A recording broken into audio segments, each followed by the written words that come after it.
Damai sejahtera dari Allah Bapa yang melampaui segala akal dan pikiran dalam Kristus Yesus Tuhan kita. Amin. Umat yang dikasihi dalam nama Yesus Kristus, HKBP kita kenal dengan HKBP yang menjunjung baginya.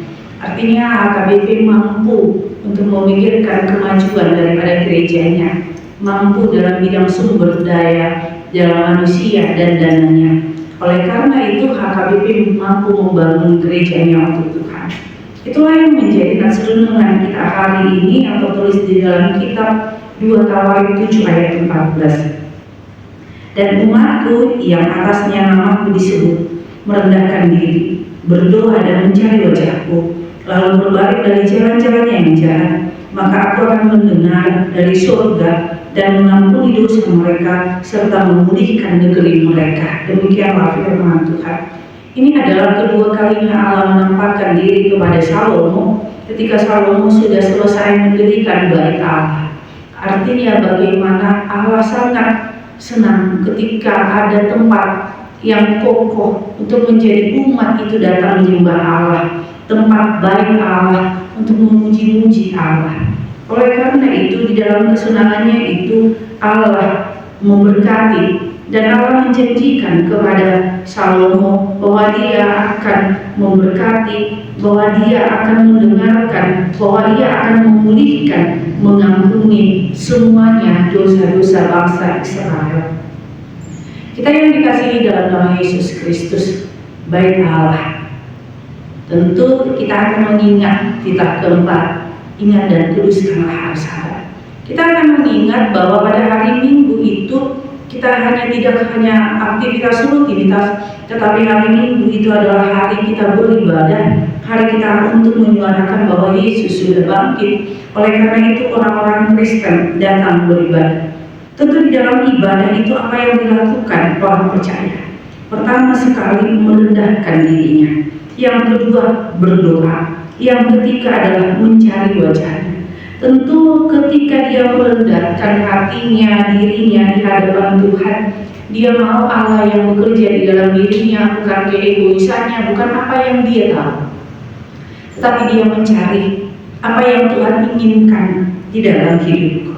Kemudian dia akan mendoakan setiap aktivitasnya dan melakukan apa yang menjadi doa-doanya.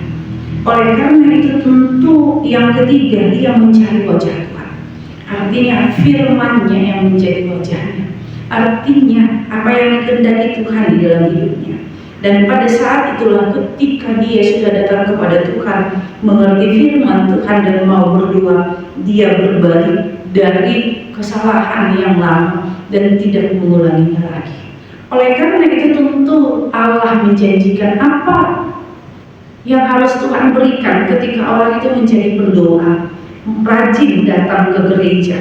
Tuhan memberikan kepada mereka adalah yaitu yang pertama sekali, aku akan mendengar dari surga dan mengampuni dosa mereka. Artinya bagaimana Tuhan tidak mengingat-ingat lagi dosa kita, Tuhan tidak mengingat-ingat lagi kesalahan kita, dan Tuhan akan memulihkan setiap hidup kita. Disitulah kita yang dikasihi dalam nama Yesus Kristus. Nah, renungan ini pertama sekali mau mengingatkan kita, bersyukurlah kepada Tuhan ketika Tuhan melibatkan engkau dalam pembangunan bait Allah seperti yang dilakukan oleh Salomo. Artinya Tuhan mengatakan apa yang Tuhan berikan kepadamu, engkau kembalikan kepada Allah dan memperhatikan rumah Tuhan. Yang kedua, ketika kita datang ke rumah Tuhan, marilah kita mengadakan pertobatan. Karena apa? Ketika kita bertobat, berdoa, dan mau dengar firman Tuhan, Allah akan memulihkan kita. Amin. Terima kasih Tuhan Yesus buat kami. Biarlah kami pulih dan Allah tidak mengingat-ingat dosa kami. Berkati setiap umat-Mu yang mendengarkan firman-Mu, dan kasih-Mu selalu menyertai kami. Dalam nama Yesus Kristus kami berdoa padamu. Amin. Anugerah Tuhan Yesus Kristus dan kasih Allah dan persekutuan Roh Kudus itulah yang menyertai kita. Amin.